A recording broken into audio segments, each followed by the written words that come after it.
চট্টগ্রাম বিশ্ববিদ্যালয়ের শিক্ষার্থী হৃদয় চন্দ্র তরুয়ার মৃত্যু পুলিশের গুলিতে নয়, আন্দোলনকারীদের পাশ থেকে এসেছে বলে ধারণা তার বন্ধু সিরাজুল ইসলাম নিঝুমের।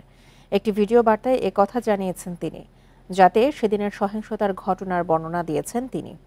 শব্দটাও এত বিকট ছিল, মানে আমার ধারণা এটা মানে আন্দোলনকারীদের মাঝখান থেকেই কারো কারো কাজ হতে পারে। আমার ধারণা এইগুলি পুলিশের না। আমার ধারণা হওয়ার কারণটাও যদি আমি ব্যাখ্যা করি, আমরা যতটা ডিস্টেন্সে ছিলাম, মানে অতটা ডিস্টেন্সে অ্যাটলিস্ট আসলেও মানে এতটা ঘায়েল হওয়ার কথা না। ওর বুলেট পিছন দিয়ে তীব্রভাবে ঢুকে এই বুক দিয়ে বের হয়ে গেছে।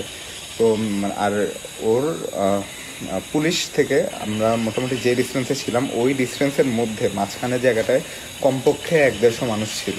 সবাইকে ক্রস করে হৃদয় পর্যন্ত লাগা খুবই আনইউজুয়াল একটা ব্যাপার। যদি আমি বলি যে পুলিশের গুলিতে, তাহলে মানে কি বলবো, আমাদের পিছনে আরো যারা ছিল, আমরা তো এদিকে দৌড়াচ্ছিলাম, এইদিকে আরো যারা ছিল তাদেরও অনেকের ঘায়েল হওয়ার কথা।